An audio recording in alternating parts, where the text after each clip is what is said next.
There we go, Michael. It looks like we are live. Good morning, Michael Knight. Good morning, New York, Vinnie. It's a Freaky Friday. It's a Fractious Friday. And in addition to that, living in America is a very exciting thing these days, especially if you want to stay alive or you want to discuss the events of the day with someone who's not a madman, or you want to run the headlines by me again. We're buying Greenland, but not at retail. We made him an offer. And beyond that, aside from people being randomly killed in the streets of Minneapolis or wounded in Portland, it's a day just like so many other days, with the University of Miami going to the top of the charts. Hard to believe that all these things are happening in the same days, in the same weeks, in the same country, to the same people, but for different reasons. Well, it pales it. I mean, to be honest with you, it's hard to get excited about a football game when the whole country is falling apart. I don't know about you. I'm sure that there are a lot of idiots out there that will, be able to jump up and down and go rah rah rah, sis boom bah, hey Miami, or hey Ohio State, or whatever school you got that tin ass piece of paper from. I'm going to take this call from Kailani. Kailani Aluna, what do you got? I'm on with Vinnie. Well, tell me now. Okay, right. Sorry for the interruption. She didn't want to interrupt. We will discuss this matter or whatever it is later. Okay. And there won't be any shots taken, hopefully, in our red SUV. It is that can be your show tomorrow at 11 o'clock. You can go over the best SUVs to be driving when ICE opens fire on you. I would probably do yourself a favor and not. Well, I was going to say don't drive your SUV in the next few days. Stay off the streets. That's not bad advice. Because it just doesn't. It feels like something. I go back to the old. And his name is just you know. As soon as I tell you the song, you will immediately. There's something in the air. Thunderclap Newman. Thank you, Thunderclap Newman. And the air feels like that song. It feels like that condition is upon us. I don't know how, if you are a Canadian. I don't know how if you are a Mexican.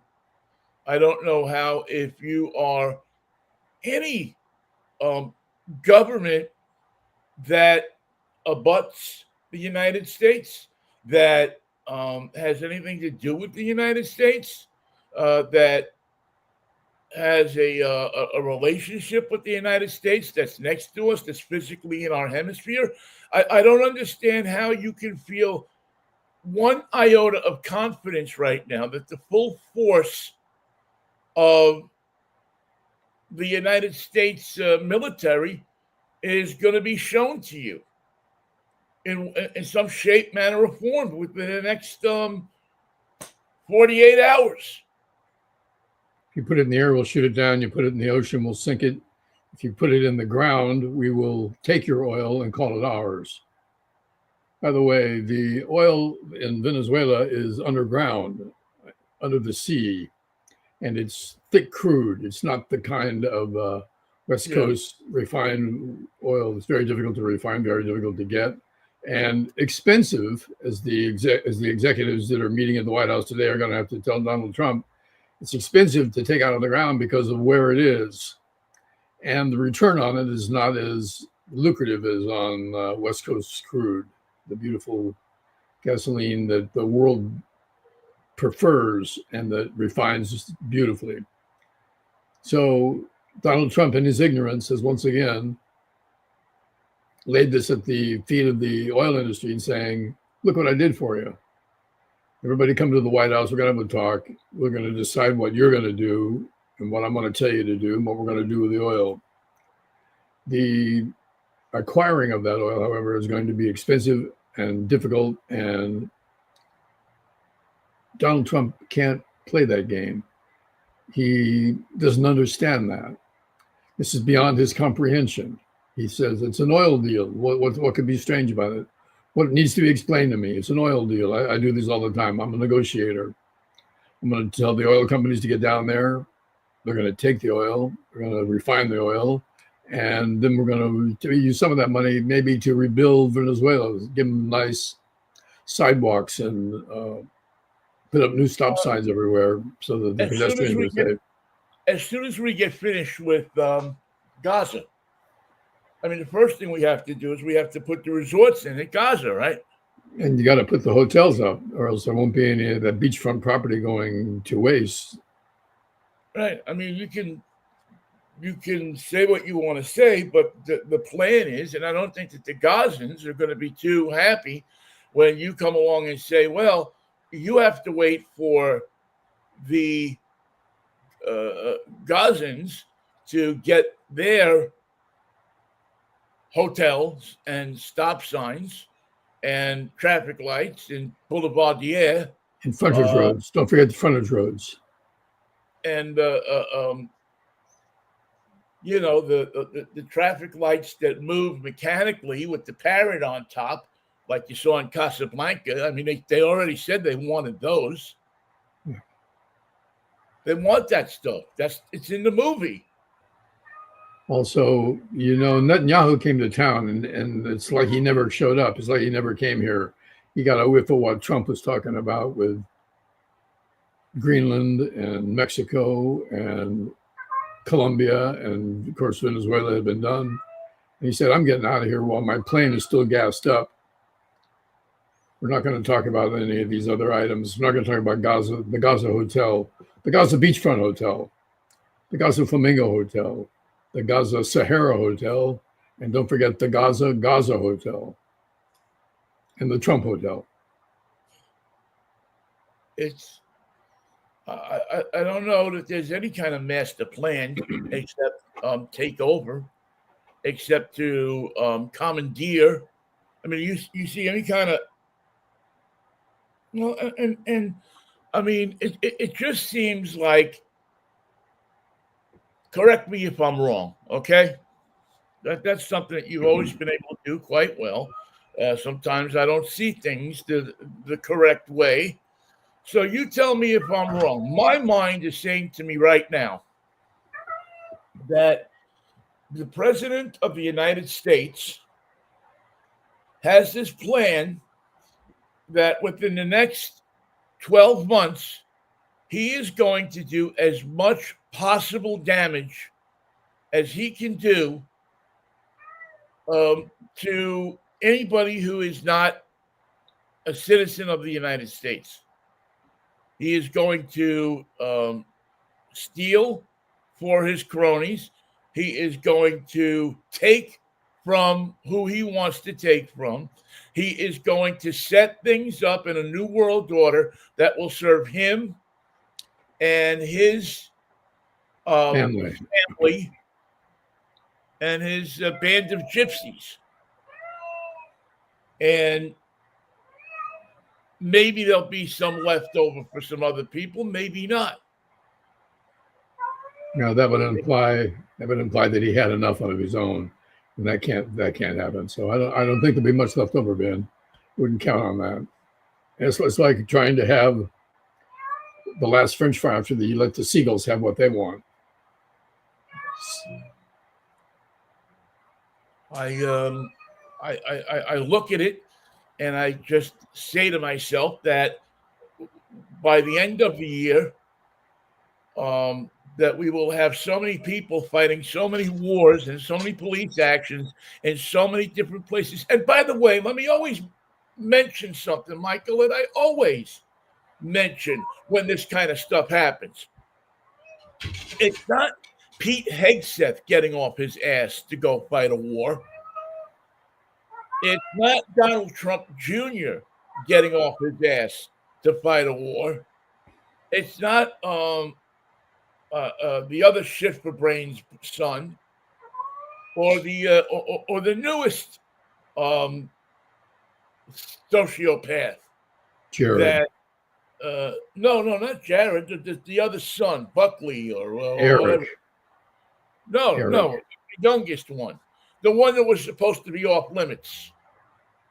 Barron. Barron, yes, thank you. It's it's not these people that are going to go fight the war. It's the kids that are pushing the 3-wheeled bicycle with the boxes of groceries in them from Gristini's down the corner. And it's the kid or the guy who just wound up coming to this country and got a job delivering for a some kind of delivery service, DoorDash or whatever it is, who's trying to hustle a few bucks so that he can pay for an apartment to live in this country, to keep his family here. It's these people that are going to be killed. It's these people whose bodies are going to be incinerated. It's these people who are going to lose everything.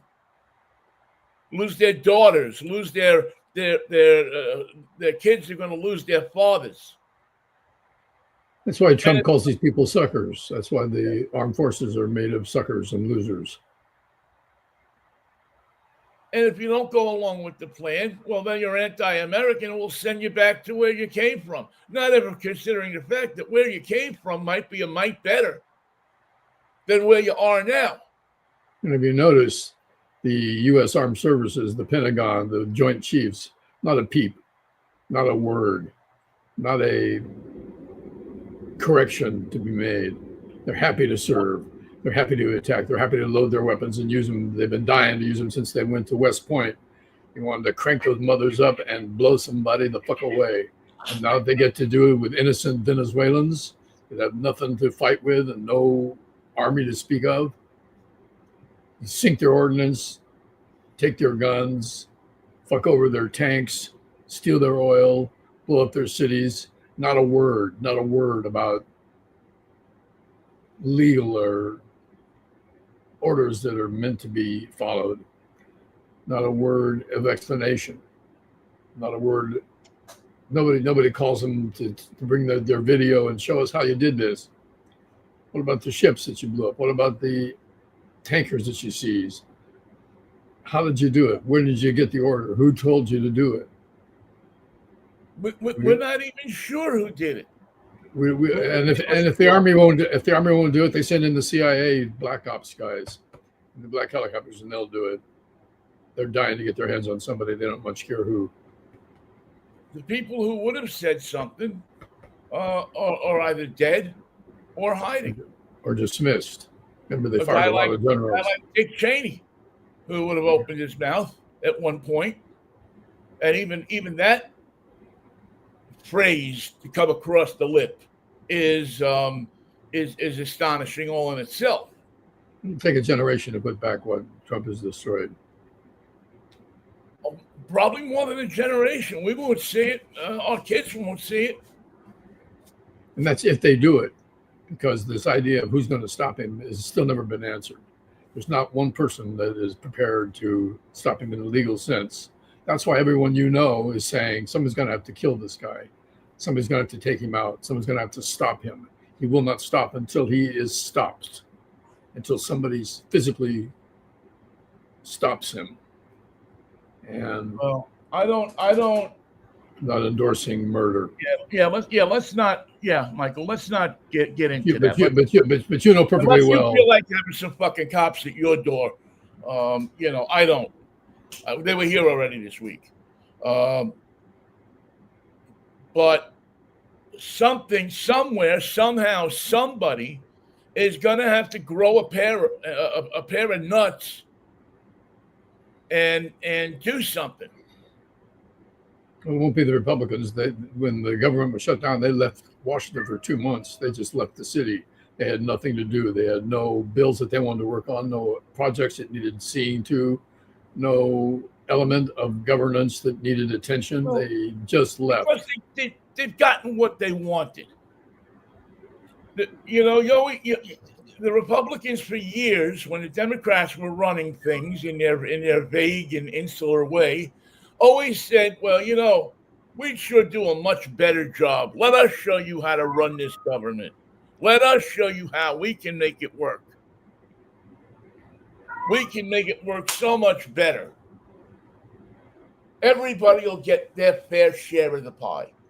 Well, that was the concept. I don't know how they can defend the way it worked out, because they're of all the gutless leadership that we can use as an example.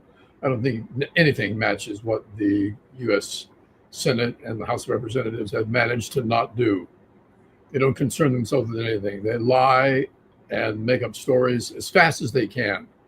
If a story breaks today about Venezuela, by the time you get to Capitol Hill to ask anybody about it, what their reaction might be, they've already got a senseless, preposterous set of explanations and defenses, and they do it every day with no shame, with no fear of looking like a fool, with no qualms about being wrong, about lying outright, about telling tales so dark and so black and so wrong that you wouldn't think that any sensible politician would ever utter those words. But there they are, talking in less than complete sentences about something that didn't happen, making up shit that goes down so smooth, so beautifully, so effortlessly.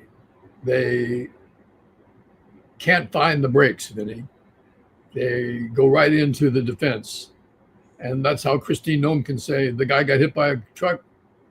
He was injured. He went to the hospital. You can see it all in the video. When you see him standing there not being hit by the truck, when you see him shooting 3 times in the window instead of over the hood where they said he shot. And then they take the investigation away from the local police and give it to the FBI, and the whole thing is already disappearing before your very eyes. Yeah. Did you see the video of Jesse Ventura this morning? What did Jesse come up with?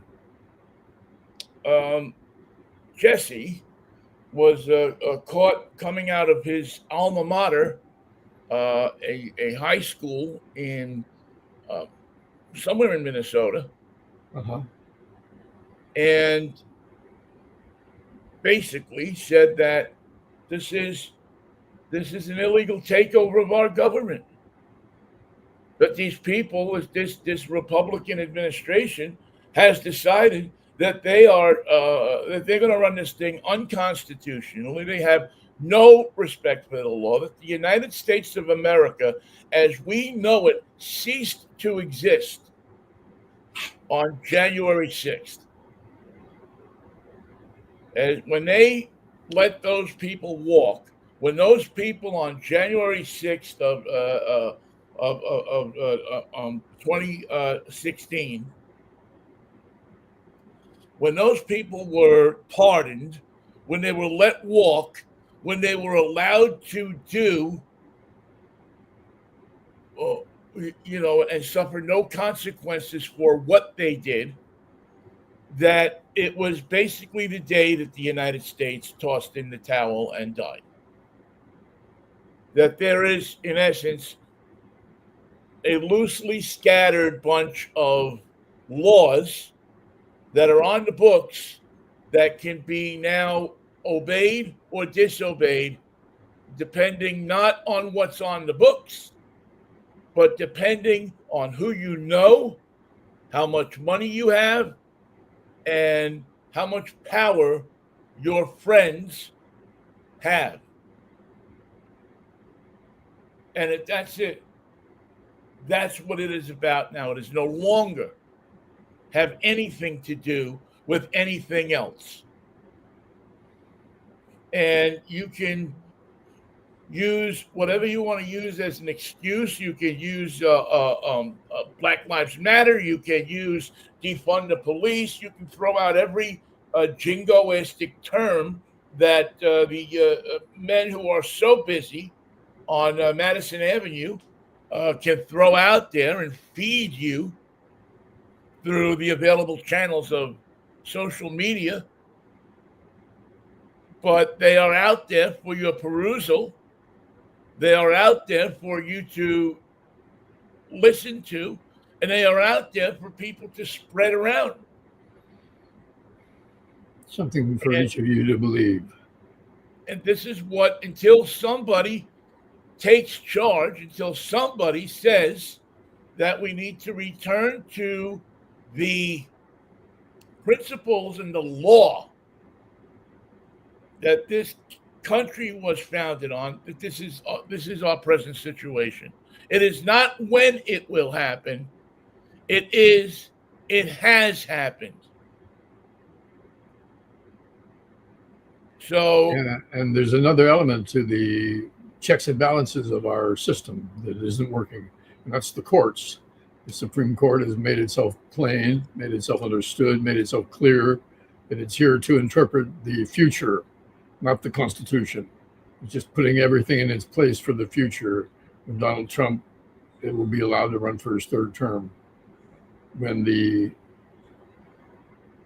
elements of control that are available and have sustained us for so long in all the states and counties and across the nation when it comes to vote, all that will be cast into a cocked hat.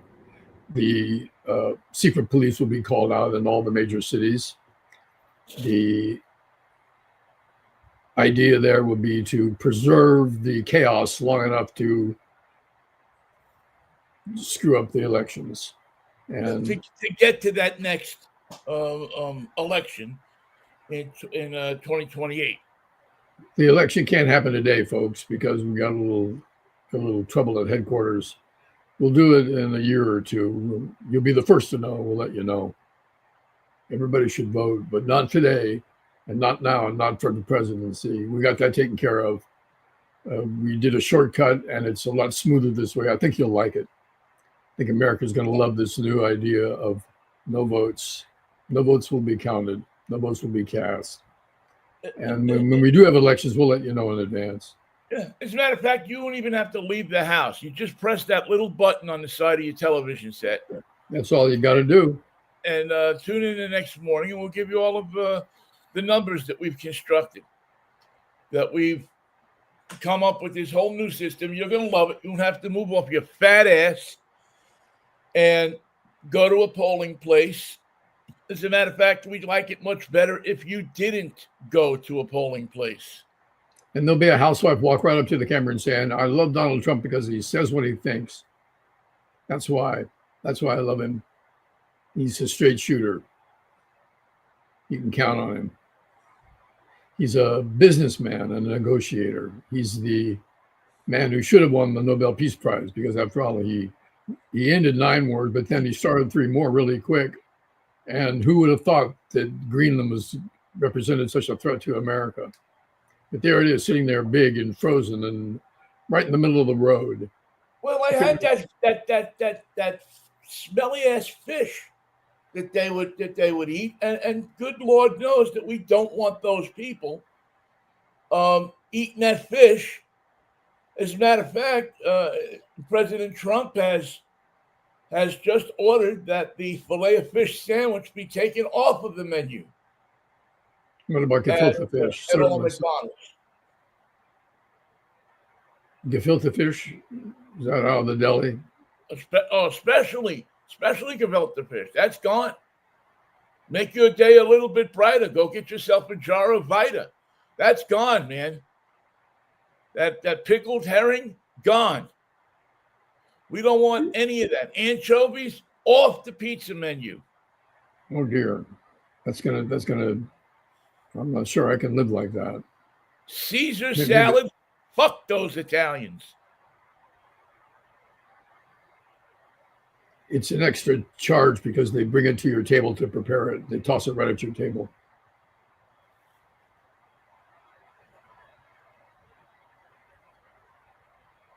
So that's what you'll have to deal with for the next few years until people can regain some modicum of sanity. And the only thing that will stop it is you and me and all of us who still believe that this country can be saved. And Michael, that number is lessening and lessening every single day. People lose the traditional American optimism is worn thin and is weakened and is not equal to the task. That's the problem of being an optimistic American, that we can think of the answer and work out a solution and come to an agreement of how to proceed and do it right and win and be successful. All those American traits have been set aside, just like the House of Representatives set aside their responsibilities, just like the U.S. Senate stopped being senators and just became frightened followers.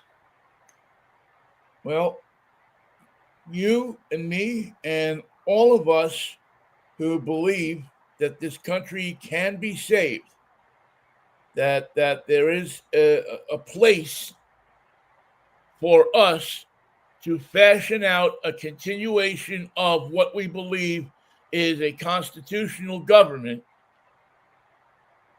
that it's not going to be an easy task, that we are going to have to get out, and we are going to have to not wait until, after Labor Day, that we're going to have to, come see me after the 15th of September, and maybe I'll do something. No. The game is on now. By the time this upcoming election this year, starts to hit the ground running, we need to know who the players are. We don't need, and my God, I love the guy, but we don't need a lot more Tim Walls. We don't need them. We need the Gavin Newsoms. Like them or dislike them, you're going to need people like that.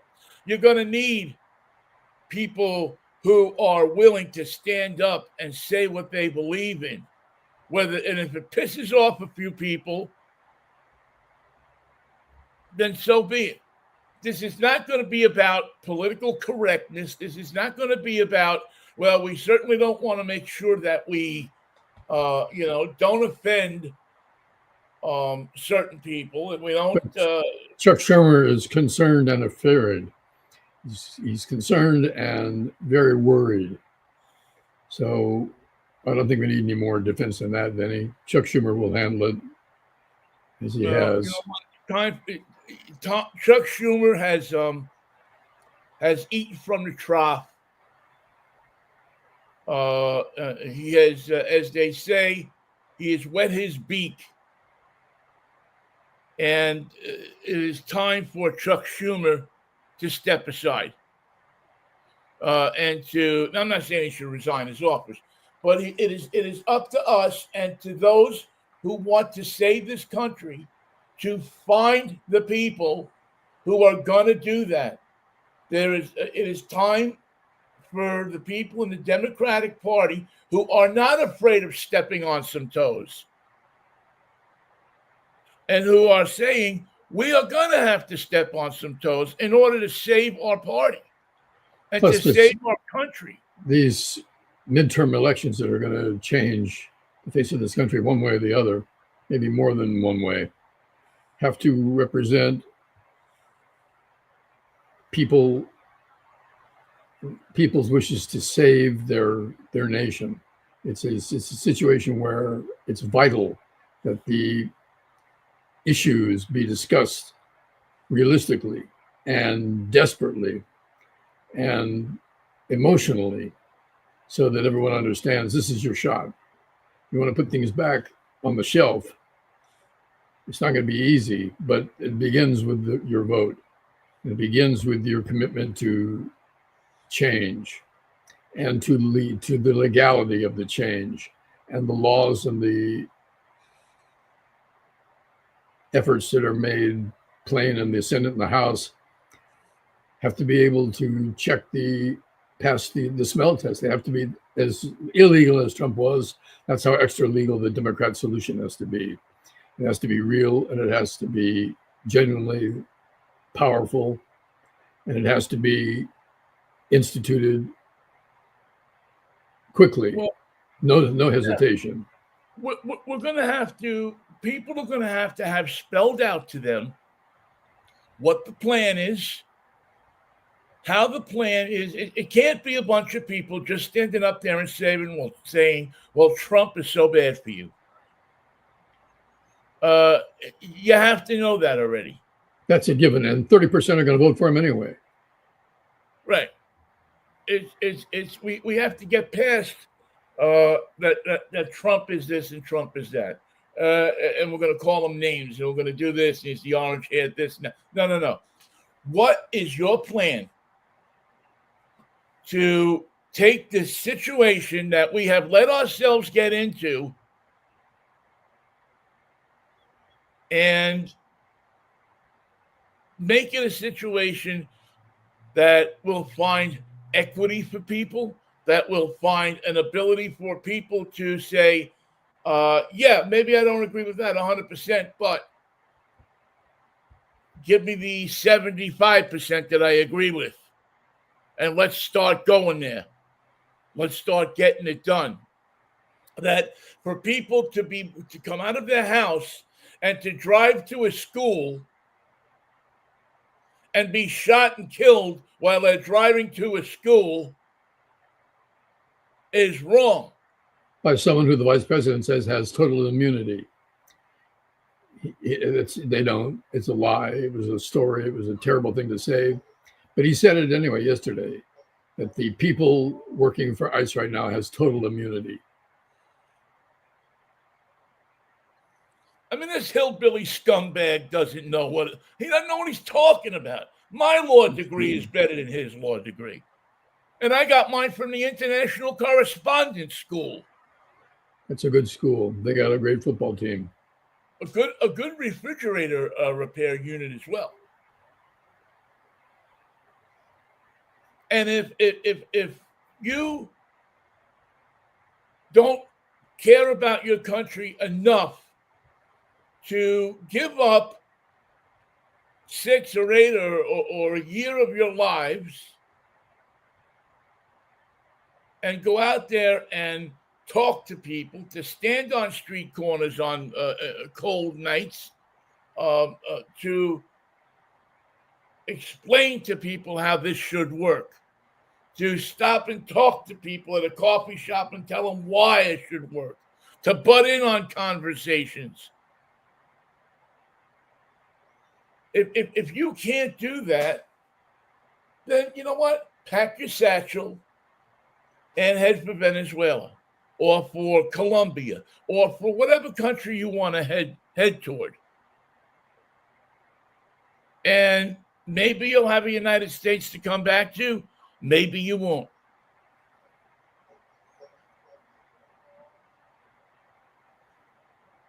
It really, to me, comes down to being that simple. That the time to stand up and save this country is now. I'm not smart enough to know exactly how to do it. First, put on the brakes, stop what you're doing, stop everything that you're doing, and fix what you've broken. The needs of this nation are so great right now that I'm disappointed in the armed services, not for the service that they have given us and the wars that they fight and the difficult atmosphere that they have to exist in, but the fact that I've never heard a general, an admiral, or a lieutenant colonel say anything that reassures the people of America that they aren't in league with Trump right now to do his bidding, to use the forces that we have at our disposal to pick on the the most inefficient drug dealers in the world got to be in Venezuela. They drive boats that are 30 feet long. You can see them from a satellite, and they keep going in the same places and doing the same things, and we keep sinking them. That's not what I would call learned behavior.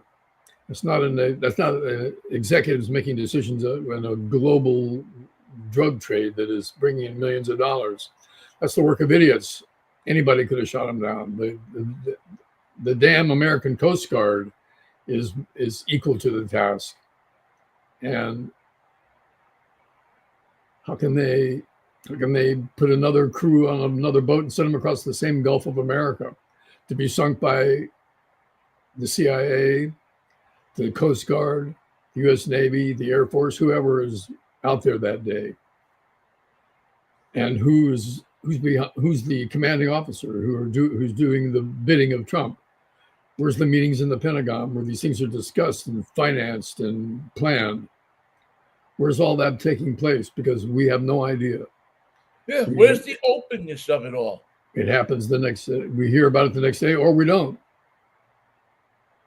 Where are the people who are supposed to look at this stuff and say, hang on a second, this isn't right? Where are the where are the Ben Bradleys in the world?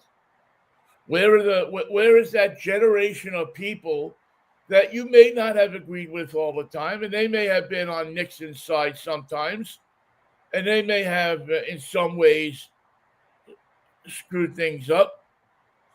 But when the real chips came down to it, they were those who said, wait a minute, this is not right.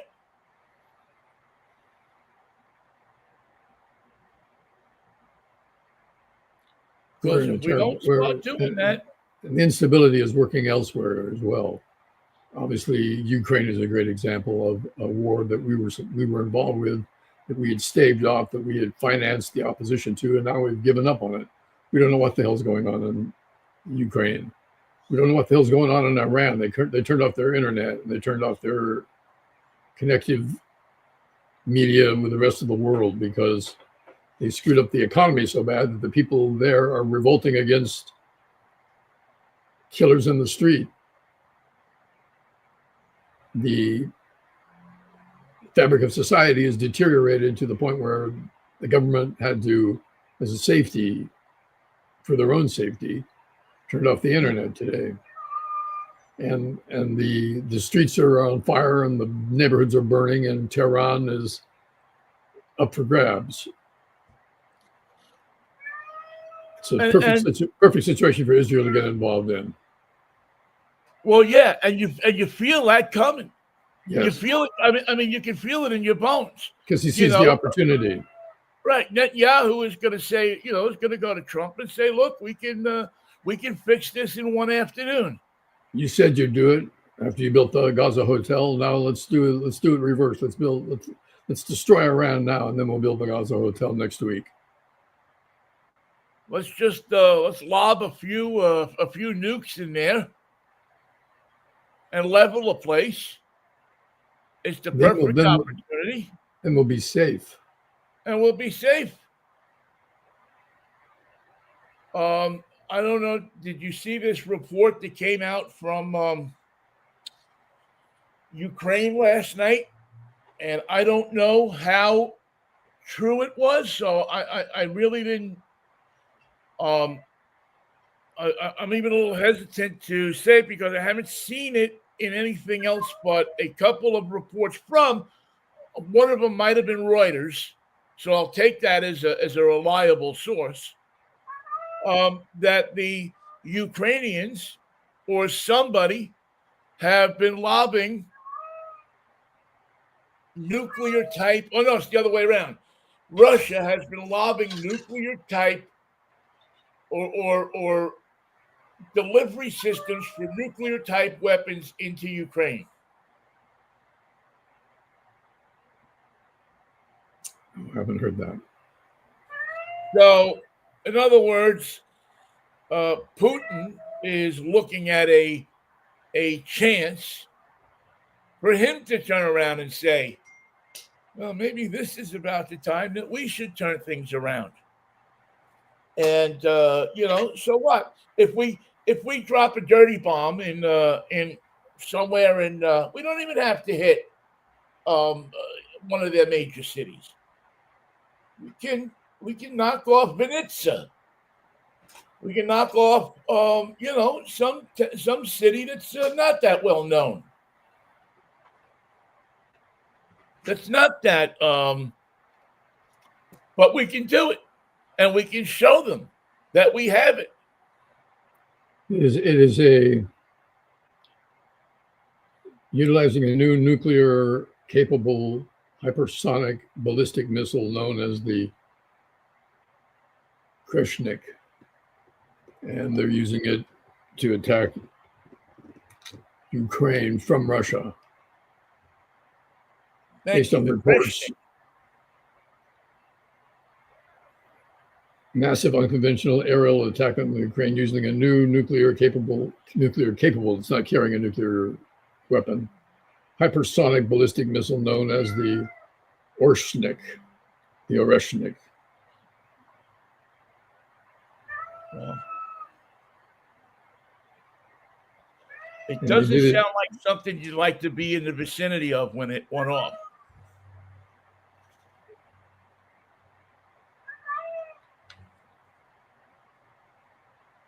They're close friends, Putin and Trump. They get along. Oh, yeah. Famously, they're like this. Well, I mean, I don't know if you know this, but what was it? 7 days he was going to end that war? One day, day one. Day one. Until of course, Putin told him to mind his own business. Don't call me on day 2. Don't call me on day 3. Yeah, we'll send you I'll send you these pictures that I got of you getting spanked by a couple of Russian waitresses in that little bar on 2nd Avenue. I'll be happy to do that. Why not? It's a good picture of you. You look young. Yeah, you have all your hair is running one way and in the same color. My nephew is taking off to school next week at NYU, and I'm becoming less and less enthusiastic about that as we speak.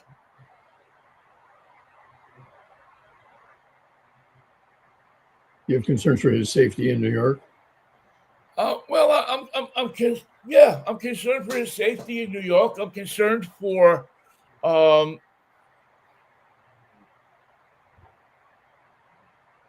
yeah, I am. I'm concerned that all of a sudden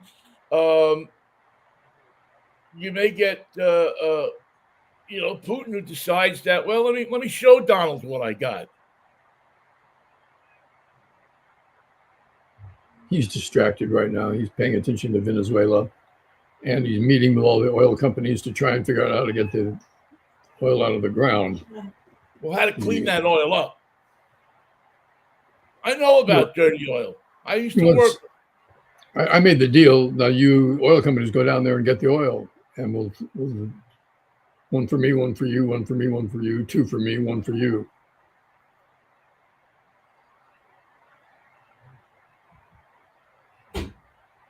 We'll fill up our limousines and drive in circles. Yeah. And the great thing about it is that our good friend Bobby Kennedy, knows where all the clean oil is in the country. He can draw you a little map and say, stay away from this one, drill over here. Stay away from that one, drill over there. Drill anywhere where you see a Citgo sign. You'll be okay. You'll be okay if you drill there. The students in the school will be sick, and they'll be carrying a variety of diseases. Instead of just one, they can have 3 or 4 at the same time. It's a time-saving device. And they develop that immunity that comes from the crowd. Right. That's all you need. And don't even worry about having to get them any kind of vaccination. It's not necessary. I mean, I Here's know what, about this. I went to Boston College. and there'll be a variety of politicians who will be like truth tellers, truth soothsayers to the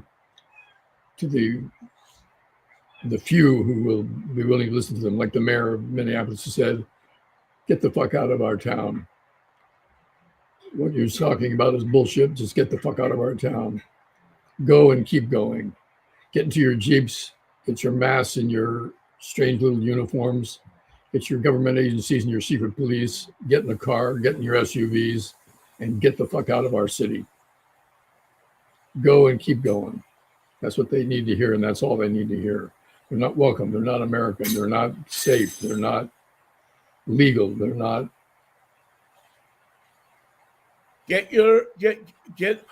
Tell you what, I'll make it nice and clear for you.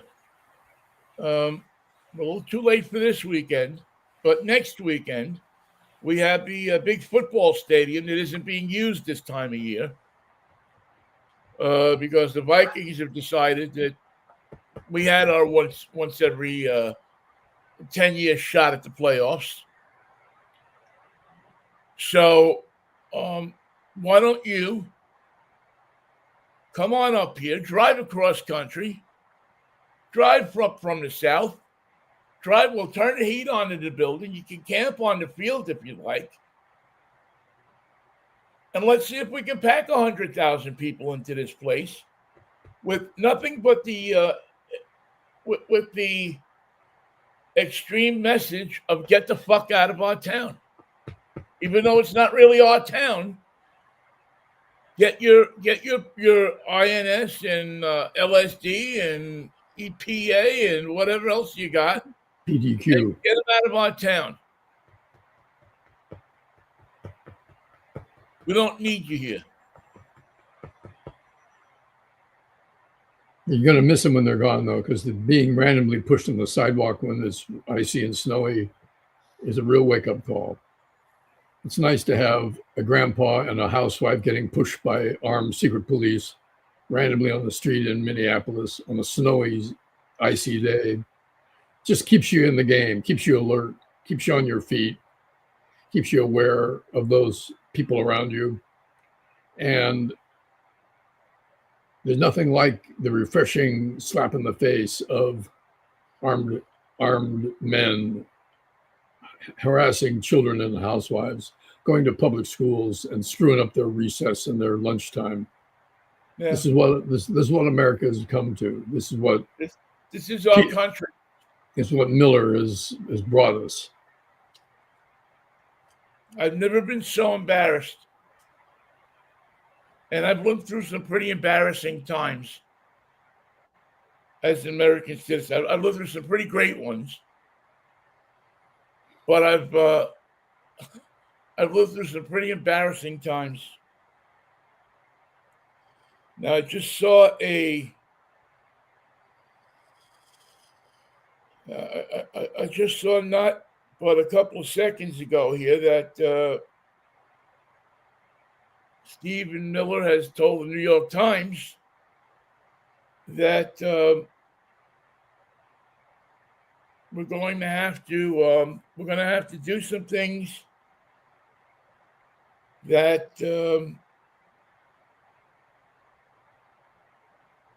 you may not like in Venezuela and in South America. You may see some things that are going to upset you.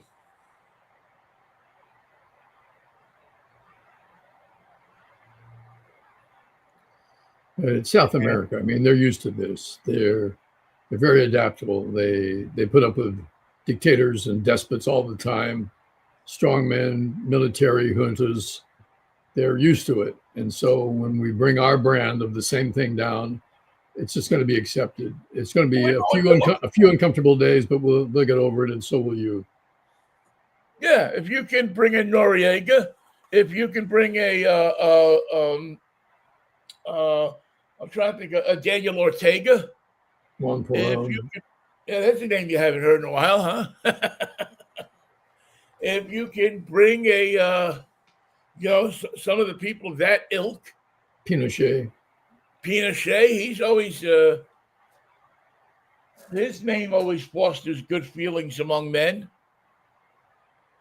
If you can bring these people around and you can get them ready for some action, they're all looking for jobs. I mean, there may be a younger generation of them. I read this morning in the Times that hang on a second. Um,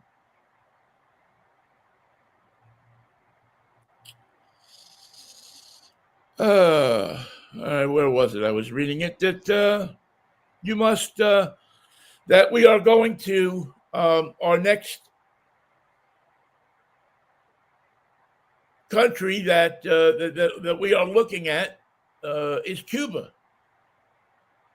Cuba's That ready to Cuba fall. seems It was to be announced right. yesterday. That's what Trump said. Cuba's ready to go, ready to fall. We're just going to step in and help them with the landing. And while I wouldn't mind seeing Cuba become a nice, place that had a form of democracy and a form of, first of all, we can't run our own fucking democracy, okay? Let's start with that one. So before we start telling people how to run their democracies, how about we straighten out how to run ours? We'll figure out how. How about we say, hey, you want to have a democracy down there? Great. Follow us. Here's the book. We have it. You can look at it. You can make some don't mark on it. Copy and paste it onto a clean piece of paper, and make your markings there. And let's sit down and we'll help you out. But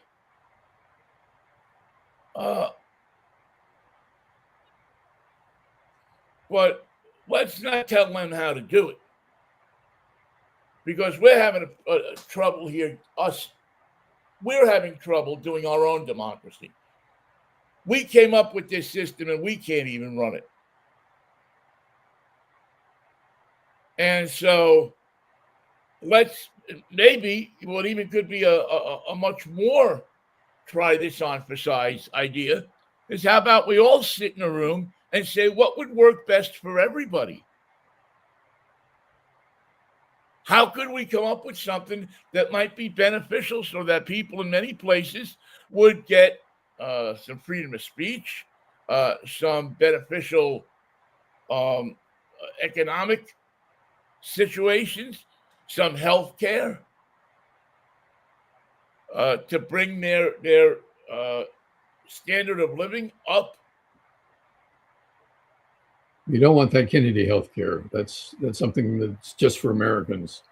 It's the denial of science, which is a big step for some countries. We've managed to do it quickly, and we never look back. We don't believe in science anymore. We don't need it anymore for our medical decisions. It's best not to use doctors for those anyway. We use crackpots like Robert F. Kennedy Jr. and his friends, who come to conclusions based on their feelings about things, how they assume it might happen. And it tells you how to live your life without having to worry about scientists or long words or difficult concepts or getting it wrong and having to pay the price for it. None of that guilt, none of that bullshit, none of that truth, and none of that science. That doesn't help us. The way we do it now is, how do we feel about it? Let's proceed. Tell Kennedy we'll meet him at lunch and Dr. Oz, and he will figure it out. But it's not going to include medicine. It's not going to include injections. There's not going to be a burdensome decision for the parents to make. Just forget about it. Let your kids go without inoculation. It's probably going to be okay in the long run. And if it's not, what can I say? We gave it our best shot. We thought we were right. We still do. We got Woody. Woody the Woodchuck in Pittsburgh is saying, "You're the man, Vinny. Show, us, me, you all together." Thank you, Woody, for listening to the show. Let's see what Kevin has to say. Kevin McBride McKim. I like that name, Kevin. Kevin McBride McKim. That should That's be a it's a newscaster. politician. It's a politician's name. Yeah. You guys, in my opinion, democracy is not a spectator sport to be watched. Democracy is the active participation by all citizens for the common good of the whole. So complain about the state of the nation, but remain just a spectator full of finger pointing excuses. Can't seem to figure out that if you choose not to participate and only take from the system, that soon the system of our democracy begins to vanish, and an objectionable situation and behaviors begin to erode. So, Well, this is right, Kevin. This is what happens when you do nothing. When you sense there's a problem, a real problem that threatens everything and all your things and every aspect of your life and your safety and your future, you let that ride, you got a problem. And that's where we are right now. It's time to take control once again of the process, and voting becomes a all-important aspect of changing the guard.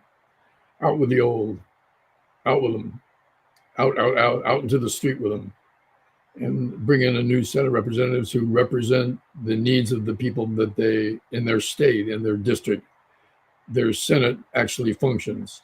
Their House of Representatives actually works on a daily basis. The laws they enact and the measures that they undertake are to help the people that they serve and to make the country stronger and more resilient. All those things have been left to the side. All those things have been ignored and jeered, made fun of. Distractions are a million a day. Trump can come up with something to say about Greenland today that'll take the headlines for the next 3 hours. And you'll forget about Ukraine. And you'll forget about the COVID injections. You forget about inoculating your children so they'll be safe when they begin school. You forget about the army being under control or wildly out of control. You forget about the FBI destroying evidence and taking over investigations that they should be sharing with local police. It's frightening how distant we've gotten from being Americans. And the French yesterday had to lecture us saying you've taken a position on the world stage that leaves your allies behind. You don't need us. You don't consult with us. You just leave us behind. You assume that we're with you. You assume that we're on your side. But what is your side? What is your position? What are you going to do today that surprises the rest of us? What are you going to do tomorrow that upsets all of us? well, Michael, that listen, the first time that Trump went over to France, he couldn't get his face out of Mrs. Macron's chest. It's the only thing he was interested in looking at. He could give a crap that he was standing there. That's true. Remember that when he the first time went over, he was all over. They had a parade, and he really liked the parade. He wanted liked a parade. the parade. Like He that. thought if he had a parade, maybe he could steal Mrs. Macron from Macron.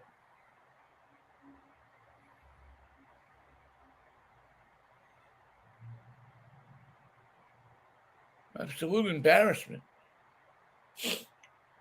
An absolute embarrassment. All right. Couple of things. Michael, I would ask, please, for people who are listening to the show and enjoy the content that you're getting from us to please go to YouTube and subscribe to our show. We're at Golden V Media is the way you find us. Go to Golden V Media and you'll see a place there where you can click on it and like our show and subscribe to our show. We need you to do that.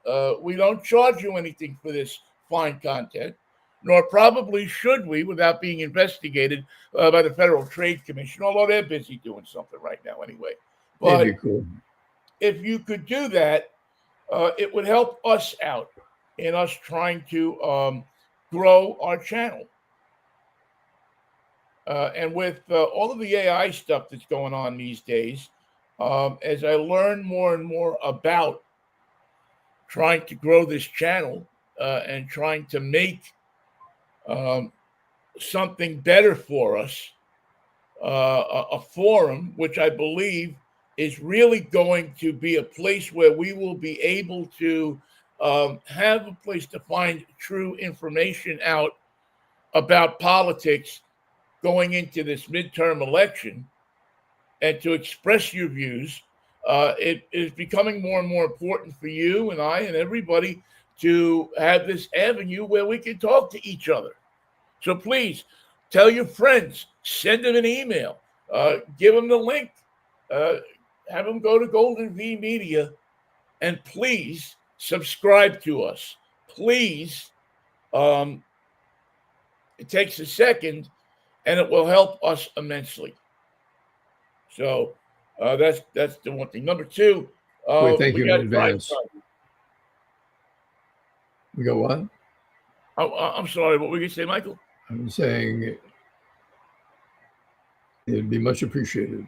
Yes, yes, it would. It would. We really need you to if you want to see this show continue, um, you need to do that. Uh, simply for the fact that um, we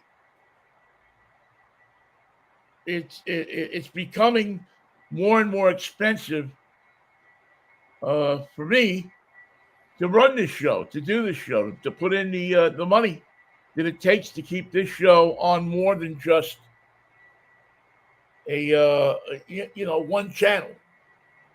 And if you do that, I would be able to get some monetary um, help in doing that. But right now I can't because we're under 1,000 subscribers. And if you do it, you'll show us that you appreciate it, and you'll get a show, a wildly entertaining show. If you don't, the dog gets it. It looked like a dog's dinner. Remember the old billboards? If you don't listen, or the dog gets it. Yep, that was the National Lampoon. Yeah, that was that's what we need. So right now, we implore you to please click that little social media button and let people know that you appreciate the show, and let us help us to continue to bring this type of information and entertainment and cheerleading for this country. We're your country's cheerleaders, folks. I mean, I don't know if you realize this or not, but we don't ask you to go into your pockets and send us. We don't soupy sales you. We don't tell you to go into your parents' jackets and take out $10 and put it in an envelope and send it to Mikey and Vinnie, P.O. Box 50606, Hollywood, California, 96027. We don't do that. Might not be a bad idea.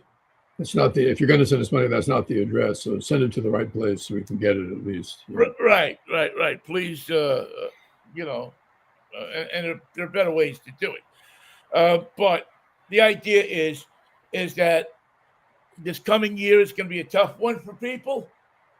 We know that there's work to be done. And the best way to make that happen is to get the numbers of the show up. If you believe in what we're doing, if you don't, then, just tell us to go get lost. But the dog gets it. I see the numbers all the time. There are a lot of you out there that believe in what we're doing. And it's at some point on Monday, Wednesday, and Friday, you stop by for a little jolt of information, a little jolt of levity. The Spolpakian weather report. That's a good weather Whatever. report. I don't care what anybody says. It's unique in weather reports. Yes, we're the only station that broadcast these Spolpakian weather reports. So, and also the continuing service road maps of Spolpaki. The only place you can get them. Well, is with if you my don't have a keyword. map, you never find your way around Spolpaki because of the service roads and the frontage roads and the connecting roads are a mess. And you got to have some guidance. We have professional guidance that'll get you through that. In fact, there are guides that will get you from one end of Spolpaki to the other by use of the little understood frontage and service roads. Right, 66 and 66A. We're the only ones that know how it works. And it sounds simple, but it's a lot more complicated than just two numbers. Yeah, 66 and 66A. But what if you want to make a left off 66A? You find yourself in dire straits in no time at all. You'll never find your way out of it. The road engineers do not know how to make a left turn from 66 into 66A. The guys that built the road can't make the turn. Their first skill was not in building the road. It's got to be acknowledged that they're not the best road builders, but they're enthusiastic. They will build a road. They'll put in a clover leaf that only has 3 clovers. You'd think it would have 4, but this is Spolpakia. Things are done a little differently there. Then You need someone to help you through the translation. Concrete. It just gets and finally tomorrow morning at 11 o'clock, please listen to our drive time radio. We'll have some a little bit of information for you, a little bit of chutzpah, a little bit of car stuff. I'm driving the Kia Carnival, which is not the minivan that you ever thought that you would be driving. It's a minivan that's made for the future. It's made for it's made for a generation of people who don't want to be identified with a minivan. And this is the second long trip. I'm going to take a long trip this weekend in one. Matter of fact, I'm going to do the show tomorrow from the minivan. And it's really, Kia has really done this thing nice. They actually seems like they had somebody sit down. You know how when they mock up a car, Michael, they don't mock up a car, Michael. Do you know that when they mock up a car, Michael, that they will not Lucy Carmichael either. Put it out, lay it out on the floor. The fine people at Kia, when they put this van together, put the seats in the right places, and then they made them so they're able to move. And so if something felt better an inch or two over, that they said that wouldn't be a bad idea to lose it, to put it there.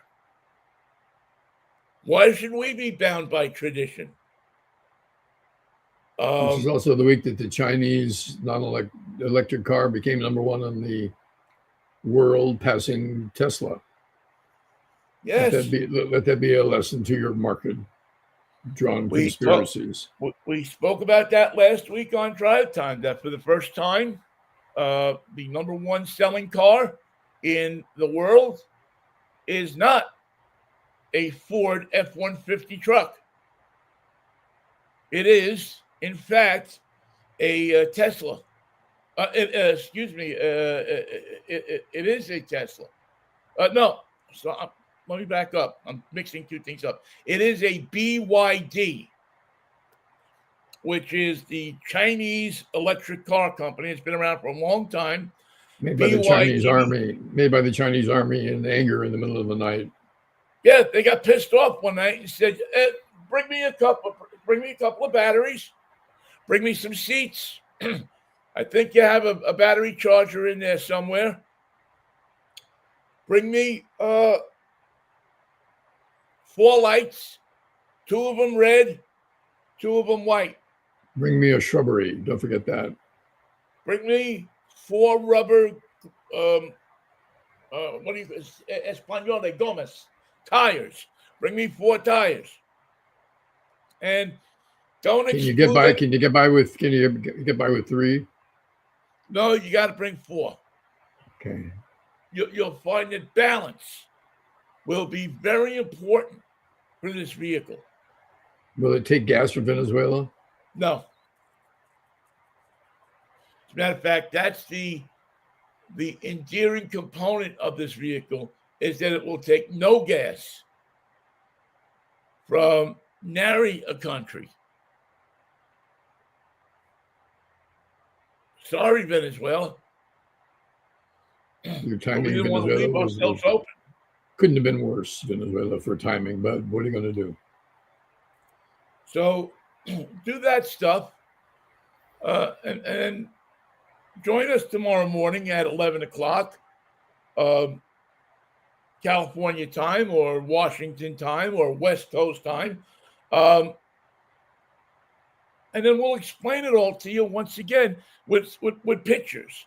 We have some pictures that we can show you, some tape that we can show you. And it'll, I think it'll be an informative and illustrative show. Roll tape on that BYD. Do you know what that means? I don't. Bring your dreams. Well, that's a admirable idea. Bring your dreams. Kind of an interesting name for a car company, right? Bring your dreams. We'll have a good show tomorrow, Vinnie, at 11 o'clock. Mikey, I will try that. I'm glad that I was able to do the show today. I did not feel well, and I'm glad that I was able to get through it. And hopefully the illness that has visited my house is gone, and we will be able to give you a show tomorrow that'll meet not only my standards, but your standards and Sammy Davis Jr.'s standards and everybody else's. Okay, then take care of yourself and get well. Take your vitamins and drink lots of water and be good.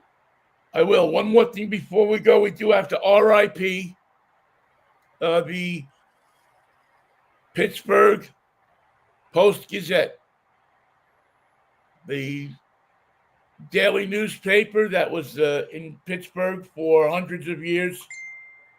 I don't remember if they published their last edition this week or will publish it Sunday. But it will cease publication. And it is, it's never a good thing when a newspaper dies, because it means that a piece of our democracy, a piece of our lives, the record of our existence has ceased to be.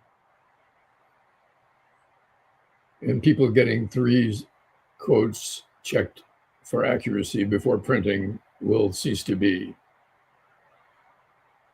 Yes, the Post-Gazette was run on the pretty much on the principle of the New York Times.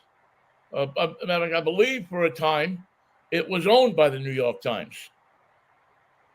And it was run by a set of principles that were attached to journalism that said you use reliable sources, that you develop sources that are reliable, that you check with people that make sure that they're not flukes. You don't print something that you heard in the back of the 23 Lexington as it was going over the hill and down into the city. When That somebody says the raccoons stole it, you got to find the raccoons. You got to find out if they did steal it. You got to find out what they did with it, and you have to check the statement of the original person that told you it was the raccoons who had caused the problem, because they've been blamed before and it didn't check out.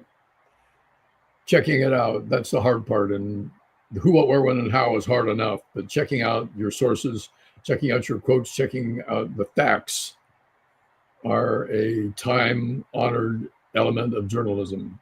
And that's something that Donald Trump doesn't understand, because he doesn't deal in facts. He's a liar. The people who support him don't deal in facts. They are liars. The FBI is distorting facts. They are liars. The ICE executives and the commanding officers are not telling you the truth. They are liars. With so many people, powerful as they are, lying to you on a daily, hourly basis, you need journalism to ask the tough questions and then to check the answers to make sure they're right. Because the people around you, America, are lying to you. And they do it because it's easy. And you fall for it every time. And you let them get away with it. And it wouldn't be so easy if you question. So question. As the bumper sticker used to say, question authority. I'll see you tomorrow morning at 11, folks, when we'll have some fun talking about cars, and I'll see you on Monday. Get ready. It's going to be a rough ride the rest of the year. I get a feeling. And we'll be there with you, but don't forget to hit that like and subscribe. And I'm picking Oregon over Illinois, over Indiana. Sorry, Indiana, I got your name wrong. You think you think Indiana's going to lose that one, huh? I think Oregon will win that game, and then Miami will beat Oregon. I'm interested. I don't think it's going to be such a pushover. I got a funny feeling Indiana is no pushovers, not a pushover. Yeah, I have a couple of people that profess to know football, and they tell me that if you had some money and you're interested in losing it or winning some, they're not quite sure. It might be a good idea to drop a few squeegees on Indiana. Lay a few there to shore it up a little bit. Remember, bet with your neighbor's head, not under it. So be it. Peace, Michael. Peace, Vinnie. See you Monday after Law School and the Creek Don't Rise. Peace, love. Manischewitz, baby. It's tempting to drink too much wine, but don't do it. Not Manischewitz. That's just a sip. It's just a sip. I'm off the wine these days. See you. Yeah. See you, Vinnie. Bye. Thanks for listening, folks.